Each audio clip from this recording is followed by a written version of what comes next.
So in this compelling talk, Dr. Gutierrez presents the powerful secrets to veganism in a simple and life-changing way. His new book, Love's the Answer, will provide the strongest foundation for well-being, happiness, and exceptional longevity.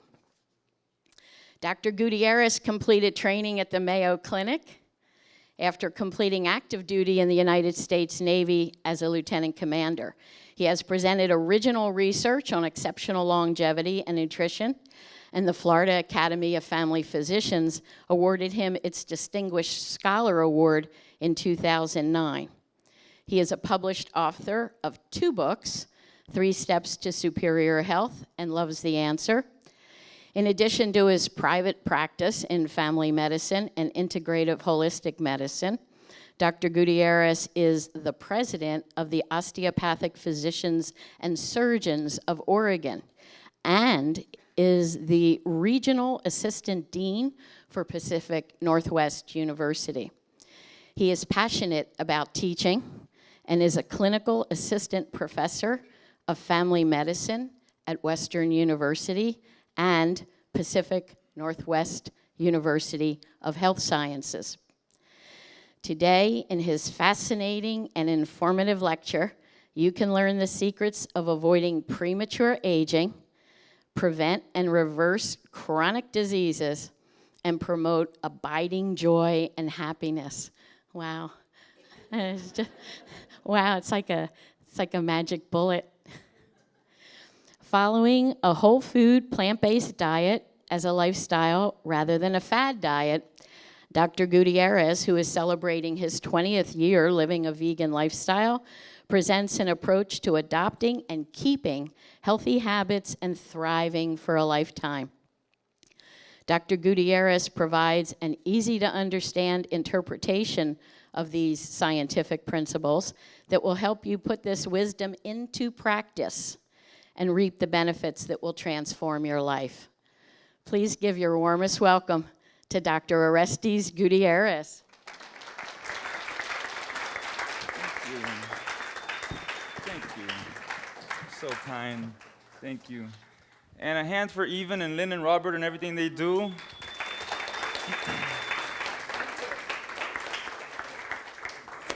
How many in the audience are vegan or vegetarian? So I'm preaching to the choir here. How many are thinking about making a transition? Okay. The other day I was jogging at Alton Baker Park and I bumped into one of my good friends. And he said, "I want to come to your talk, Doc, but I like beef too much."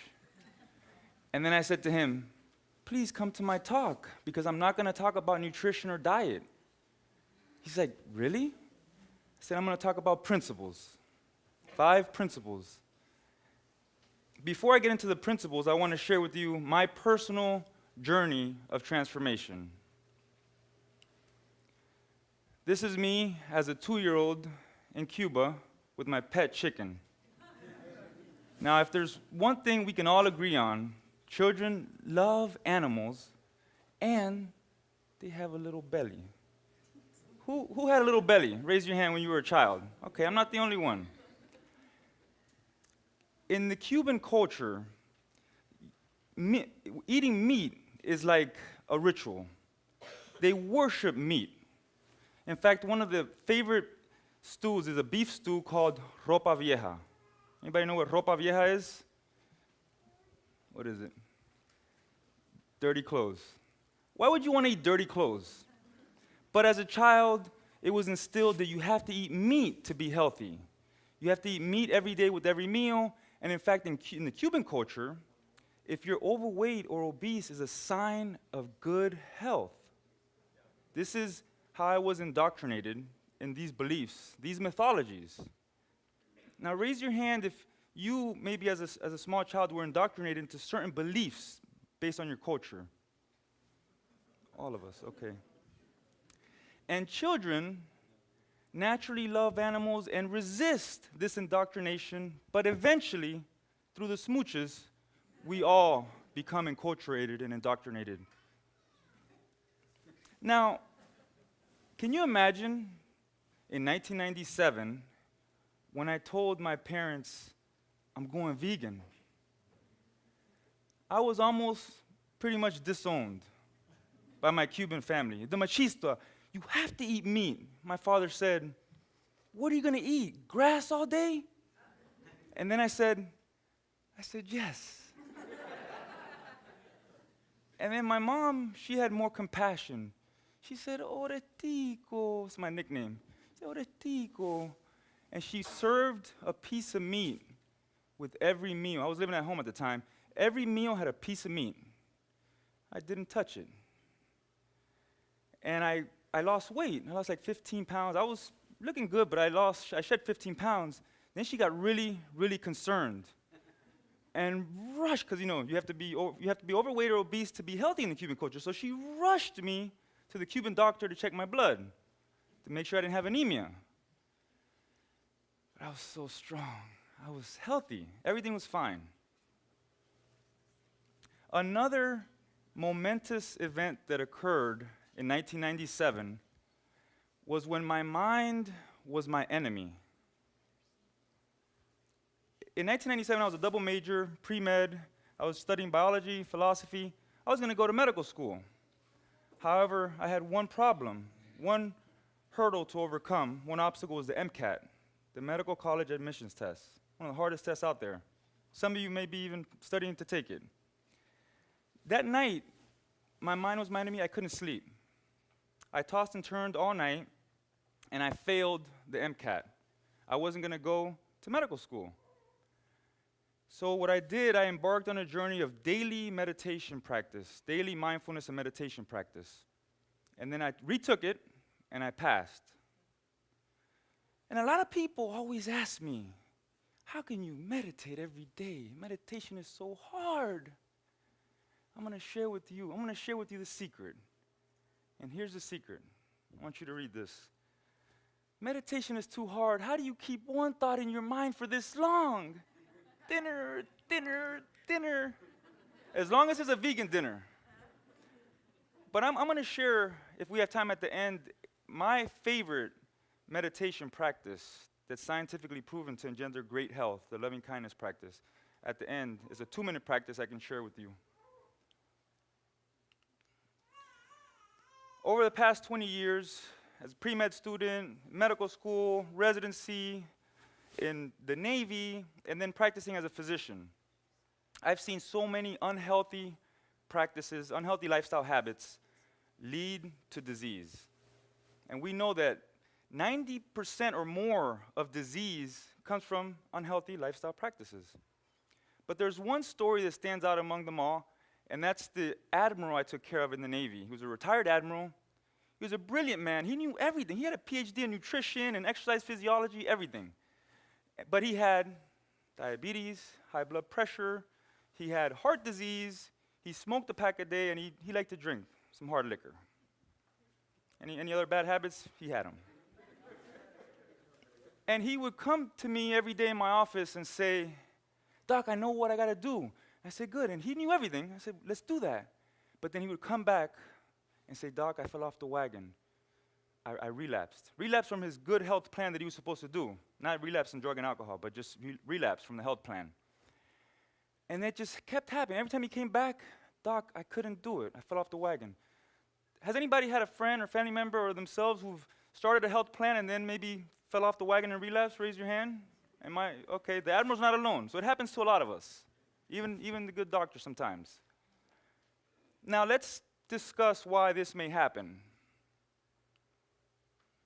In Ayurveda, there's an ancient Sanskrit word. It's a mouthful, so be careful. It's prajnaparada. Everybody say that. Prajnaparada. Great. So prajnaparada basically translated into a crime against wisdom. That's what that is. When we know that something is bad for us, and we do it anyways, even though we have a healthier option. So when you know something is bad for you and you do it anyways, it's a crime against wisdom. Prajnaparada. The technical definition is a willful indulgence in unhealthy practices that leads to disease. In Ayurveda, prajnaparada is the cause of basically all the diseases you can think of. Let me ask the audience a question. What could lead people to commit crimes against wisdom? I know my teenagers here, they know. What can lead? What? An addiction? Okay, what else can lead to crimes against wisdom? Depression. Peer pressure, lack of sleep. Somebody, lack of sleep for the teenagers. Fast food commercials. The list is endless. The list is endless. But there is one unifying condition that leads to crimes against wisdom, in my opinion. And I asked, by the way, I asked all my medical students what leads to every single disease of human beings, directly or indirectly, leads to this disease. And one has got it. That's Jessie. She's got it right. But it's basically chronic, uncontrolled stress. Chronic, uncontrolled stress leads to every single disease you can think of. This is a picture of, there's the late Frank Netter, and this is basically the rage reaction, the stress reaction, where we have an overstimulation of the sympathetic nervous system. And this leads to chronic stress, which could impact every organ system, including our brains. You have anxiety, depression, psychosis, memory loss, pseudodementia. You can have heart disease, high blood pressure, diabetes, premature aging, cancer, dermatitis. I can go on and on and on. Everything could be linked back to chronic, uncontrolled stress. Now, this is a big problem in our society. So what is the solution? What is the solution? The solution is a good love story. Anybody like a good love story? Anybody like a good love story? Okay. A few of you. I'm surprised. After this talk, everybody's going to raise your hand. You're going to love a really good love story. And this love story I'm going to share with you today is about self-love, self-compassion, self-care. And we're going to do this with the help of the 5 universal principles. The 5 universal principles are going to help us with this love story. So you live your truth because knowledge is not enough. One presence and one power unites us all. And you validate. When you meditate, you medicate. And experience is created by thought. And there's stardust in everyone. These are the 5 universal principles that lead to lifelong veganism, health of your mind and body, and health of the planet. In the 5th principle, I'm going to share with everyone a secret science of nutrition. So some vegans in here, vegetarians, may know a lot, seen Michael Greger's videos, but I'm going to share a secret science that it's going to be new. First principle, live your truth because knowledge is not enough. Let me share with you some examples of when I had to live my truth in the Navy. So in the Navy, it's very meat and potato. That's what you eat on the ship. So my shipmates a lot of times would make fun of me a lot. And they would laugh at me and say, "Doc, you're just eating greens and you're not eating any meat." And then I would just laugh back and say, "Let's see who gets the last laugh." And in the medical profession, every single conference I go to, there's a lot of toxic animal products that we know produce disease. I mean, every major medical association is saying that animal products produce disease in the human body. And what do I have to do? I don't eat it. I fast. I skip a meal. And that's living your truth, when you skip a meal and don't partake in some unhealthy foods. Another example of when I had to live my truth, I was in practice as an employed physician and seeing patients every 7 minutes, 10 minutes, and it's this factory line medicine and all stressed out. But now, over the past 6 years, I'm so happy to say I have my own private practice and I can offer my patients quality time. And that's part of living my truth. When you live your truth, you're reducing stress in your body, you're reducing premature aging. In fact, there's some studies showing that if you're doing a job you don't like, they check your genes and you've aged prematurely by 10 years. So if somebody out there is doing what their parents wanted them to do and not doing what they really want to do, what they're passionate about, they're not living their truth and they're producing premature aging. I love a famous story. A Western journalist asked Gandhi, "You've been working so hard, 15 hours every day for the past 49 years. Don't you need a vacation?" And Gandhi famously said, "I am always on vacation." That's what happens when you live your truth. You are on a permanent vacation in terms of your parasympathetic nervous system, the relaxation response, and your hormones of your body.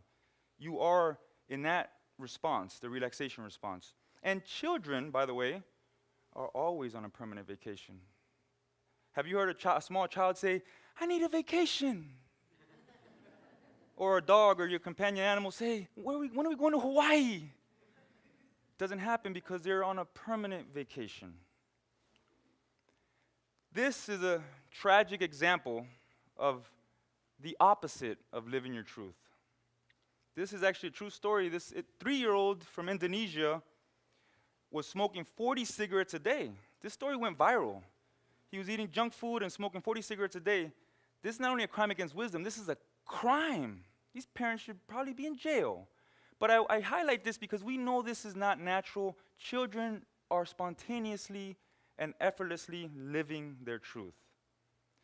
And I've been so lucky and blessed with my family. I want to show a perfect example, but all children fit this example. This is my 3 small children. Now they're grown adults now. But these are my 3 kids and my dog Vita, who passed away. But they are a perfect example of living your truth. And our children and companion animals show us the way. They show us the way to principle number 2, which is one presence, one power unites us all.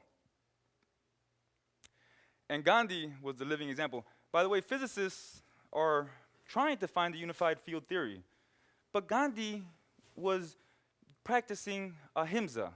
Since we're all so interconnected, Gandhi knew that you have to practice ahimsa, which is nonviolence or compassion at the level of thought, word, and deed. So this is a deep, deep practice of compassion at the level of thought, word, and deed. If somebody is following a plant-based diet only at the level of deed, only just the foods, but has a lot of negativity and hatred in their heart, in my opinion, that's not a true vegan. Let me share with you one very, very sad example that one of my patients shared with me recently. One of my patients said, "Doc, I went on a vegan website, and a lot of the vegans were saying a few things like happy that Anthony Bourdain died, took his life. Because Anthony Bourdain, who's seen Anthony Bourdain, Parts Unknown? I loved him, but they were saying that they were happy that he took his life because he was a big carnivore and he was saying a lot of bad things about vegans.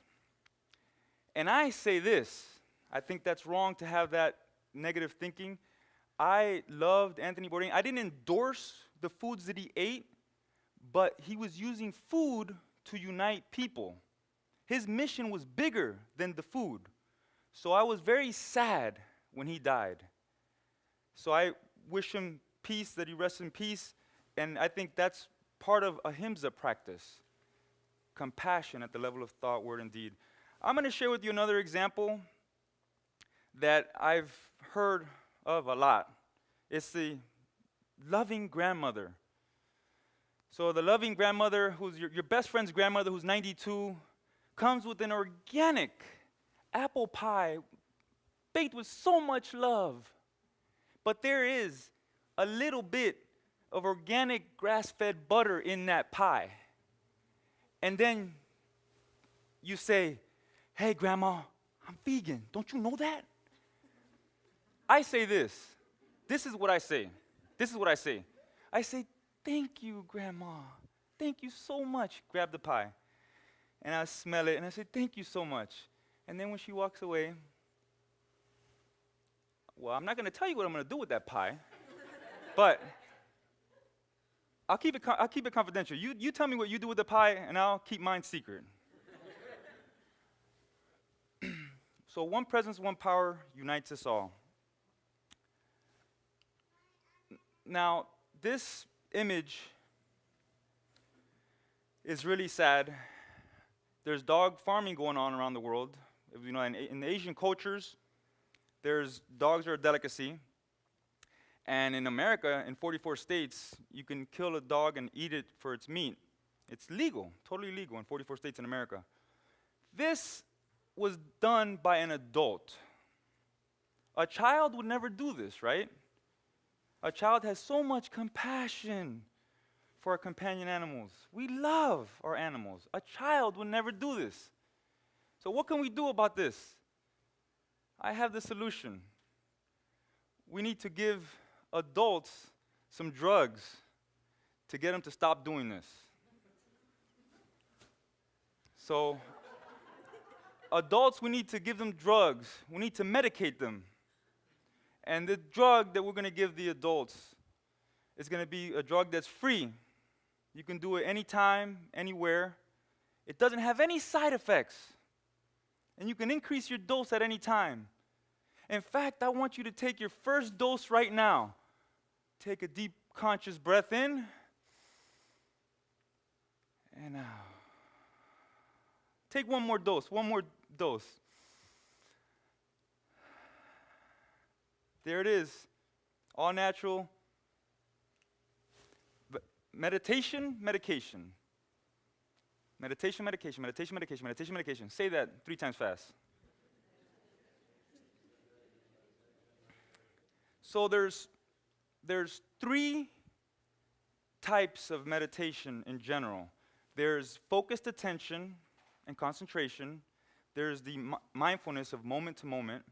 And then there's the loving kindness meditation. All 3 have been studied by functional MRI studies, blood work, DNA, genes, etc., and your physiology, your hormones, and they offer the same benefits. They offer the same incredible benefits. However, there's some new emerging literature showing that not all meditation practices are safe. Some can be dangerous, and I see this a lot. So, for example, if somebody's having emotional turbulence in their life, a divorce, a death in the family, loss of their job, increased anxiety, depression, and then somebody tells them, you need to go to a dark room, close your eyes with all your problems and your emotional turbulence, and watch your thoughts for 30 minutes. That can be dangerous. So the universally safe practice is the loving kindness meditation. It's nurturing, it's grounding, it's healing in any situation. That's the one that I recommend a lot. And we can do a 2-minute session at the end if we have time.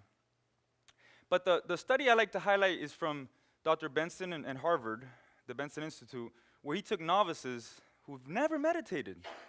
And after just 8 weeks of meditating, they upregulated 1,500 genes of stress reduction. Compared to the Buddhist monks who'd been meditating for many, many decades. They had 2,000 genes, but the novices had 1,500 genes upregulated. With just a simple breathing practice. Simple breathing practice, you can do this.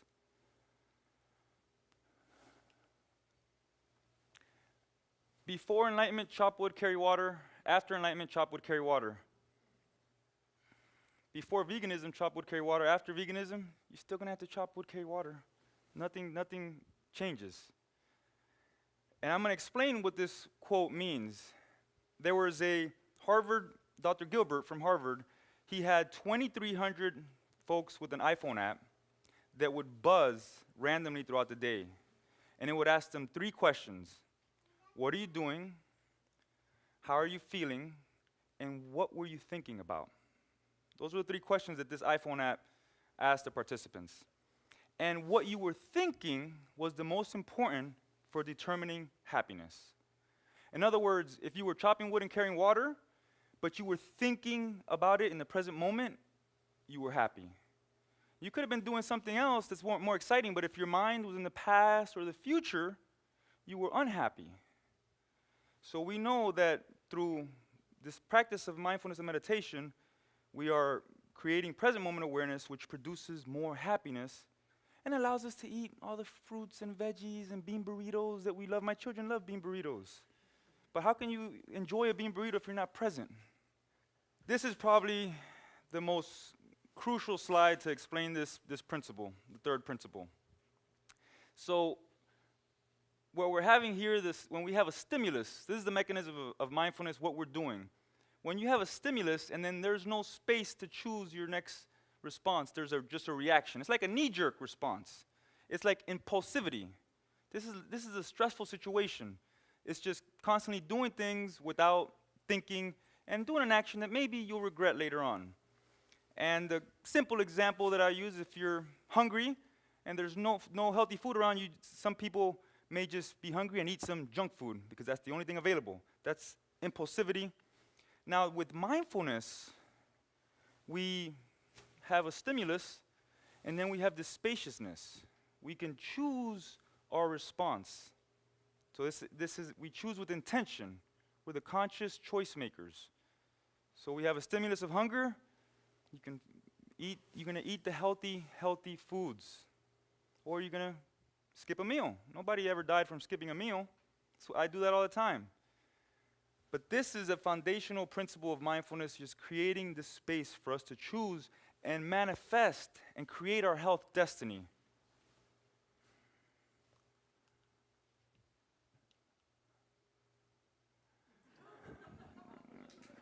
Now, this is like a contradiction, oxymoron. We know our companion animals don't need to meditate because they are living with that present moment awareness.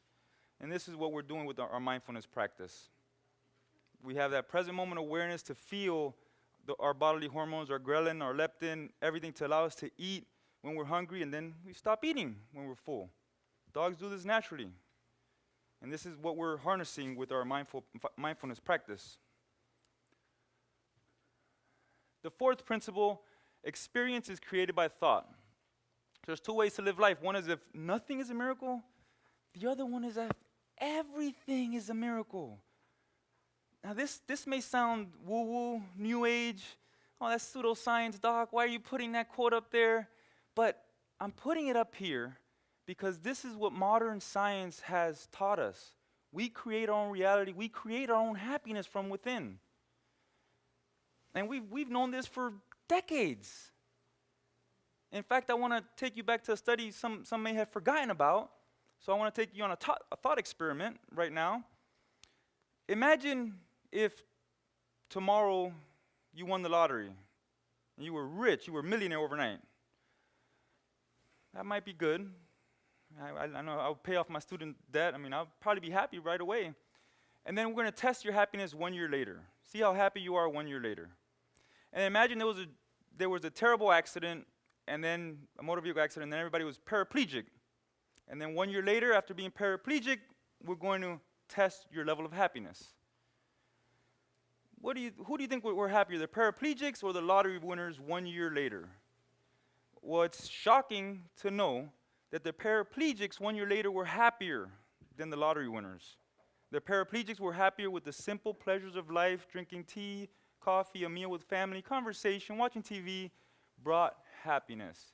The lottery winners, they were on the hedonic treadmill with all the power, the money, the fame, objects, and they were more miserable 1 year later. And this concept of the hedonic treadmill, when we constantly need objects from outside of us to bring us happiness, that's what brings dissatisfaction in life, dukkha. So if you're constantly searching for the house, the smartphone, the car, toxic animal products, you're going to need more and more toxic animal products just to bring more and more disease to the body and less well-being, less and less happiness. Whereas Dr. Gilbert from Harvard has already shown this, when we produce the happiness from within, we synthesize our own happiness. This is powerful and long-lasting. We know this from science. There's one caveat about this hedonic treadmill I want to mention. You can get off the hedonic treadmill with a little bean burrito. Even though it's an object, if you have great happiness from eating plants, that's a good way to get off the hedonic treadmill. You can eat the healthy, whole food, plant-based diet and get off the treadmill. I'll accept that object. fifth principle, the stardust in everyone. And now, what I want to do right now is share with you one of my favorite quotes. To gain true understanding, I want you to throw away all of your knowledge. That's coming from Thich Nhat Hanh. So right now, I want you to throw away all of your knowledge of what you think you know about nutrition and good health. And I want you to just empty your mind like the baby and let the baby professor fill in your mind with some facts. Okay? Can we do that? So now let's just observe with our eyes. Let's look around the animal kingdom. But actually, before we do that, this is the reason why I'm telling you to do this exercise. I can cherry pick any article out there and massage the data to convince you to eat anything. I can stand up here and have you go paleo, keto. I can have you do coconut oil a cup a day, 3 times a day. I can convince you because I can do that by massaging the data of the scientific studies. But we know the data already that it's the whole food plant-based diet brings you great health, is the only diet known to reverse and prevent heart disease and prevent and reverse diabetes, hypertension, premature aging, cancer, etc. But let's just throw everything away for now and observe with our eyes the animal kingdom around us. As you know, we're part of this animal kingdom. Some say we're just bald monkeys. Some of us a little bit more bald than others, but that's okay. Now, if we observe what other primates in the animal kingdoms eat, they're eating 95% or more vegetation, plants. And if we observe with our eyes, who are the healthiest, most robust people on the planet that live to 100 and beyond without any chronic diseases? Well, that's the Blue Zone diet. What do they eat? 95% or more plant-based. So it's a simple exercise. Just look with our eyes what we should be doing. And then this baby professor is going to share with you a few facts just to allow you to see the interconnection that we all have. So you have 100 billion neurons, and the Milky Way galaxy has 100 billion stars. You have 100 trillion microbiomes in your gut, which, by the way, are made healthy by eating a lot of good plants, especially beans, bean burrito especially. And you have 100 trillion microbiomes. Your brain, you have 100 trillion neuronal connections in your brain. Your body's 70% water, the Earth's surface is 70% water. The microcosm is the macrocosm. And 98% of your atoms are recycled and shared with all living beings in 1 year. In 1 year, you have a new body, you have new atoms. And lastly, the professor wants to share with you 93% of your body, the carbon, hydrogen, oxygen, nitrogen, all the atoms in your body were once stardust. So we all have that starlight within us. That's why Namaste, the light within me, honors the light within you. Stardust within me honors the stardust within you. We are all interconnected in this way. And lastly, if we want to have a healthy mind and body and heal the earth, there's 5 universal principles of veganism that could help us achieve this for a lifetime. Not just New Year's Day and then relapse and fall off the wagon, but for a lifetime. So we live our truth because knowledge is not enough. What happens there? Your life becomes your message. Your life becomes your message, and you start a silent revolution. You start a little silent revolution to make change in the world. One presence, one power unites us all. Well, that's when you practice compassion at the level of thought, word, and deed. We have to practice it in the 3 levels. And then you validate. When you meditate, you medicate. And when you do this practice, you are harnessing present moment awareness. And with present moment awareness, you can shape your destiny. You're a conscious choice maker to eat the little bean burrito if you want to. And experiences created by thought, this is where Harvard researchers are showing that we create our own happiness from within. And when we do this, we are getting off the hedonic treadmill of dissatisfaction. And lastly, through the stardust in everyone, that's the secret science. And the secret science, it's not complicated. Just look with your eyes of the interconnection between all living beings. And with that, namaste.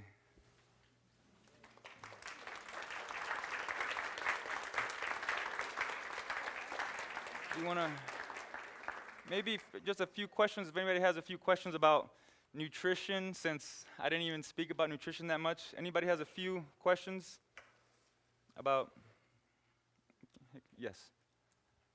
You know I'm a vegan, but people all the time, particularly in the gym, where do you get your protein? Could you give a few thoughts on the protein myth? Here, Massive amounts of protein?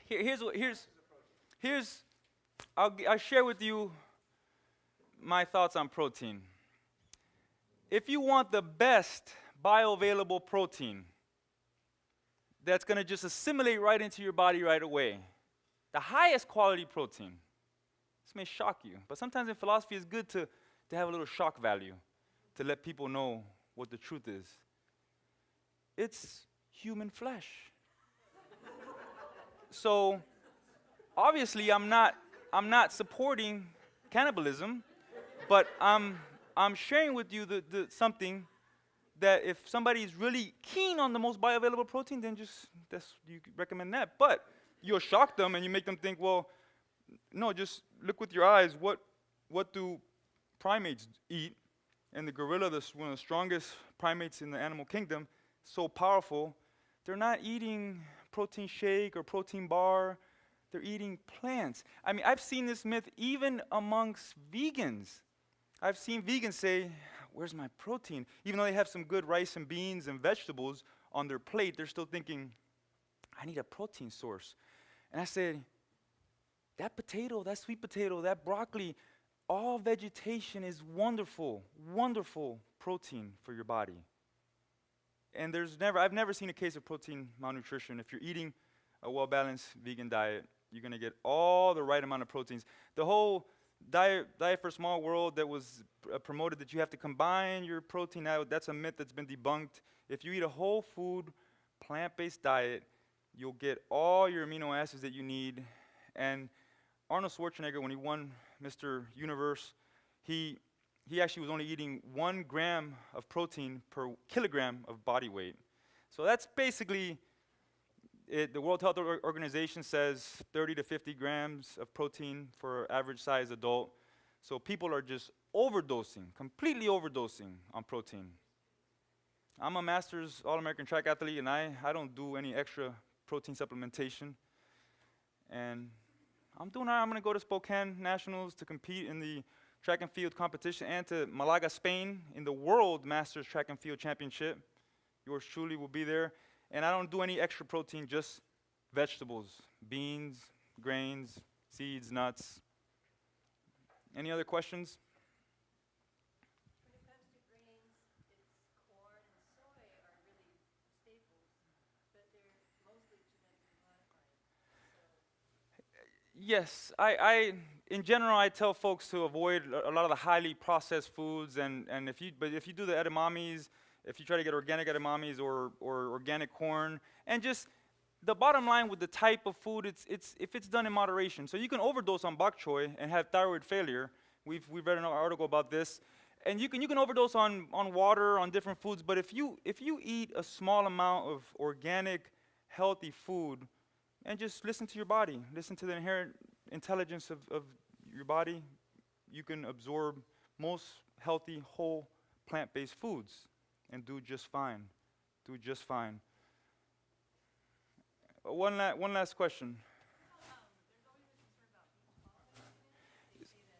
B12 is a good one. So B12, back when I made my transition in 1997, back then, a lot of vegans were even not doing B12 supplementation. They want to do everything naturally. Your body makes a certain amount of B12 that you reabsorb, and they wanted to do it through nutritional yeast and try to get it from foods that are fortified with B12. And so that was like the old paradigm. A lot of vegans were like, all natural. But we know over the years, now the paradigm has shifted. Every single person who's a whole food plant-based diet, in fact, even if you're not on a whole food plant-based diet, you may, and you're eating meat, you may have a deficiency. But vegans should all supplement with B12 because it's only found in animal products and it's hard to absorb. And there's one study, if somebody is vegan and wants to just be 100% vegan and not take any supplements, there was a study, I think, in England that had humans encapsulate their own feces because there's bacteria that have B12 there, and the supplement they were eating was their encapsulated feces to absorb their own B12. Now, I'm not recommending that. I'm not recommending that. I recommend a good little sublingual B12, 500 micrograms, and every other day, because if you do too much B12, there's one side effect from too much B12. And that side effect is you could get acne. So B12, you don't want to overdo it unless you want pimples. And thank you very much for coming. Thank Lynn, Robert, and Even for all your hard work. Oh, thank you. Well, thank you. Well, thank you very much. Thank you very much. Thank you. Thank you very much. Huh? Yeah. All right.